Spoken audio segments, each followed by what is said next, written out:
Good morning, all of you students, BTC second semester. Today is a audio visual method. यानी audio means होता है सुनना, visual means होता है दृश्य श्रव्य, और मेथड माने साधन या विधि के बारे में बताया जाएगा। यानी ऑडियो विजुअल मेथड यानी दृश्य श्रव्य साधन विधि।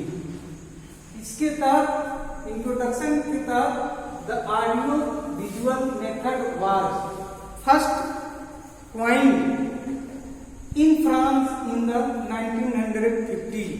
यानी दृश्य श्रव्य साधन विधि की उत्पत्ति फ्रांस में 1950 ईस्वी में हुई थी। This method is intended for teaching. यह विधि जो है शिक्षण अधिगम या शिक्षक अभिरुचि के तरफ इशारा करता है, यानी संकल्प के साथ। Every language at the every stage of second foreign language, क्योंकि अंग्रेजी भाषा जो है प्रत्येक जगह पर देखा जाए तो यह इंटरनेशनल लैंग्वेज है और दूसरी भाषा के रूप में इसको मान्यता मिली है, विदेशी भाषा के रूप में। It is based on A behaviourist approach. यह जो है व्यवहारिकता के आगमन या पहुंच के बारे में बताता है।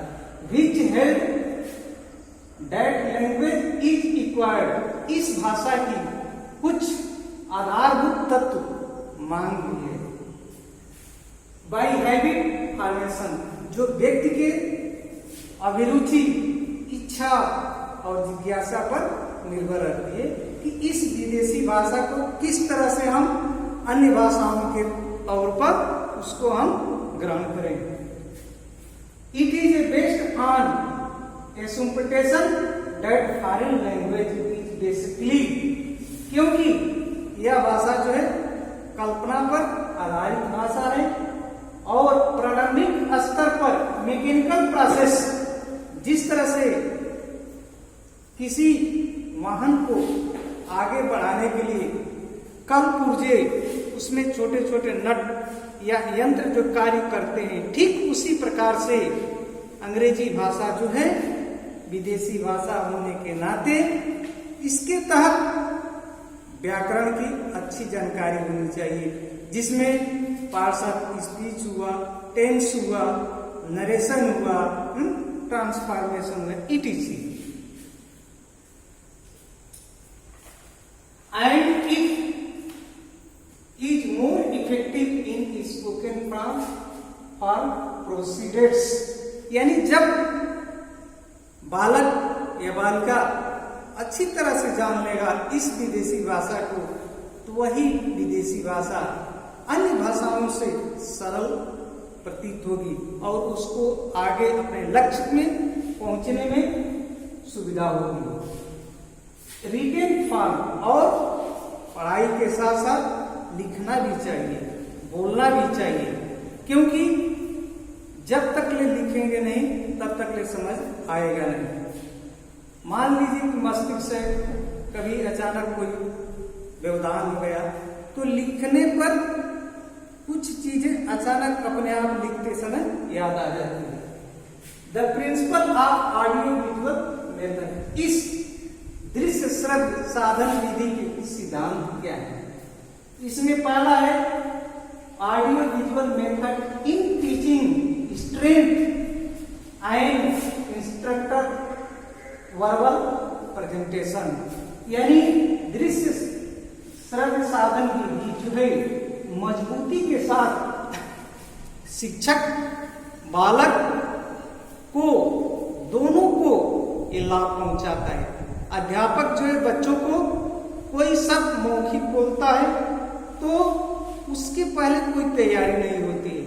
मौखिक बोलने से, बच्चों से प्रश्न करने से दोनों को फायदा होता है और आसानी से शब्द को याद कर लेते हैं। दूसरा, सेलेक्टिव यानी वैसा शब्दकोश का चुनाव करना चाहिए कि जो समाज अन्य जगह प्रचलित हो। ये नहीं कि गलत शब्दों का चुनाव करें और उसका हम उपदेश दें। अच्छे शब्दों का चुनाव होना चाहिए। तीसरा है प्रिपरेशन, यानी पहले से पढ़ाने से पहले बच्चों के सामने खड़े होने से पहले ऐसे शब्द का प्रयोग करें कि जिससे किसी को बुरा न लगे। वैसा शब्द का प्रयोग होना चाहिए। अनावश्यक शब्द का प्रयोग नहीं करना चाहिए। फिजिकल कंट्रोल और अपने शारीरिक बौद्धिक क्षमता विकास पर कंट्रोल करते हुए ऐसी वाणी का प्रयोग करें ताकि बच्चों को सुनने के बाद हंसमुख प्रतीत हो। प्रॉपर प्रेजेंटेशन, और अध्यापक को चाहिए कि बच्चों के बीच में ऐसा माहौल उपस्थित करे कि ताकि वो हंसमुख हो। पढ़ाते समय कुछ न कुछ चुटकुलियों का प्रयोग कर देना चाहिए। रिस्पांस, और सभी की जिम्मेदारी होती है जो कुछ भी पढ़ाया जा रहा है उसको जिम्मेदारी के साथ लिखें। लिखने के बाद यदि न समझ में आए तो उसको तर्क के साथ पूछना चाहिए। द एडवांटेज, और इसके लाभ क्या है या सुविधा क्या है?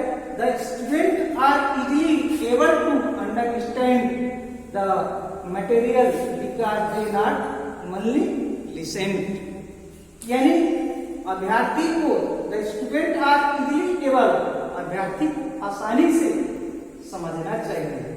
द मटेरियल, क्योंकि जो कुछ भी बताया जा रहा है उसको एक पदार्थ के रूप में है, क्योंकि दे नॉट ओनली लिसन, केवल सुनने से नहीं होता है। जो कुछ भी पढ़ाया जाए उसको अपनी कॉपी पर नोट करके जो अच्छे शब्द लगे, बढ़िया लगे, उसको लिखना चाहिए। सुनने से कुछ समय के बाद अध्यापक द्वारा पढ़ाई गई बातों को लोग भूल जाते हैं।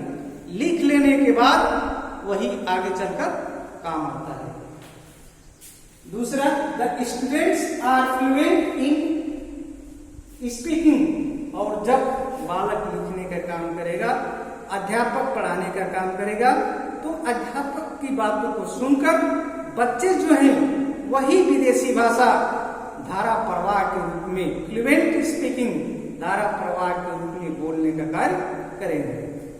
तीसरा, audio visual method enhance student learning, क्योंकि यह दृश्य श्रव्य साधन विधि जो है बालक को, बालिकाओं को पढ़ते समय सुधारने का कार्य करता है।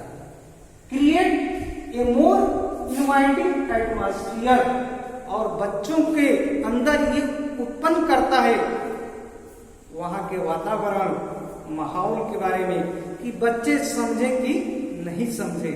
यदि बच्चे समझ गए तो ये समझ लीजिए कि नए शब्दकोश को अपने पास आमंत्रित कर रहे हैं और वह प्रश्न अध्यापक से पूछने का कार्य कर रहे हैं।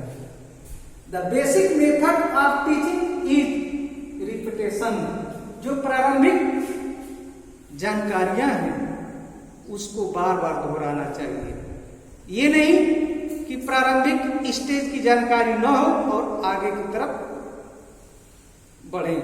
वैसा होना चाहिए कि पीछे की जो चीजें बताई गई हैं, आधार मूलभूत तत्व, उसके बारे में जानकारी होना चाहिए कि यदि पार्ट्स ऑफ स्पीच के तहत है तो नाउन है कि प्रोनाउन है कि वर्ब है कि एडवर्ब है कि एडजेक्टिव है कि कंजक्शन है, ये प्रारंभिक स्टेज की जानकारी है। और आगे चलकर यदि पूछ दिया जाए कि टेंस में कौन सा रूप है, प्रेजेंट है, कंटिन्यूअस है, परफेक्ट है, प्रेजेंट परफेक्ट कंटिन्यूअस है, ये प्रारंभिक स्तर की जानकारी होनी चाहिए। अगला, audio visual method materials were open to some sort of misuse, यानी जो दृश्य श्रव्य साधन विधि है उसको ज्यादा देर तक खोलकर रख देने के बाद आपस में बच्चे जो है तर्क वितर्क करके उन शब्दों का दुरुपयोग कर देते हैं। कोई बालक किसी की कॉपी पर कुछ शब्द उसमें जोड़ दिया, तो एक शब्द के जोड़ने से अर्थ का अनर्थ होता है। जैसे सिंगुलर में वाटर शब्द है, तो वाटर मीन्स पानी होता है, लेकिन जब उसमें यस केवल एक लगा देंगे तो वो वाटर्स हो जाएगा, यानी समुद्र हो जाएगा। तो सिंगुलर में कुछ और अर्थ होता है, प्लूरल में कुछ और होता है। इसी तरह से तमाम उदाहरण हैं। Audio visual method does not develop writing and reading skill.